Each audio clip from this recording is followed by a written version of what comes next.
మీలో ఎంతమంది కొమరవెల్లి వెళ్ళారో ఫస్ట్ అయితే కామెంట్ చేయండి. అందరికీ ముందుగా హలో అండ్ నమస్తే. నేనైతే ఈరోజు మా ఫ్రెండ్స్తో పాటు కలిసి కొమరవెల్లికి అయితే వెళ్తున్నా. జస్ట్ మాకైతే 100 కిలోమీటర్స్ అయితే వస్తుంది. మా దగ్గరలోనే ఉంటుంది. సో అందుకని నేనైతే సండే ట్రిప్ అయితే ప్లాన్ చేసినాం. అసలు ప్లాన్ చేసింది 6 మెంబర్స్, వచ్చిందేమో 3 మెంబర్స్. ఏదైతే నేను చెప్పి ఇంకా ప్లాన్కి అయితే బాయ్ బాయ్ చెప్పకుండా అయితే కంటిన్యూ చేసినాం. ఇంకా సండే రోజు రావడం వల్లనో లేదంటే స్కూల్కి కాలేజెస్కి హాలిడేస్ ఉండడం వల్లనో తెలియదు కానీ ఫుల్ అంటే ఫుల్ క్రౌడ్ అవుతున్నారు అనమాట. సో లోపలికైతే ఎంట్రీ ఇచ్చి ఇంకా దర్శనం అయితే చేసుకున్నాం.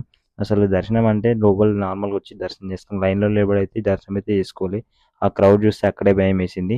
సో ఇంకా బయటకు వచ్చి అలా 4-5 టక టక టక పిక్స్ అయితే దిగి మనకు కావాల్సిన బ్లాగ్ కోసం అయితే వీడియో షూట్ చేసుకుని అక్కడి నుంచి వచ్చేసాం. ఇంకా అక్కడికి వచ్చేసరికి 6 అయింది. మండీకి వెళ్తే అక్కడ మండీలో అయితే మమ్మల్ని హాఫ్ అన్ అవర్ వెయిట్ చేపించి మండి అయితే తినిపించారు. మీరు మండి ఎంత టైంలో తిన్నారో కామెంట్ చేయండి. మేమైతే 10 minutes లో 3 పీస్ మండి with extra rice and bill కూడా పే చేసినాం. ఆ నుంచి వచ్చేసినాం.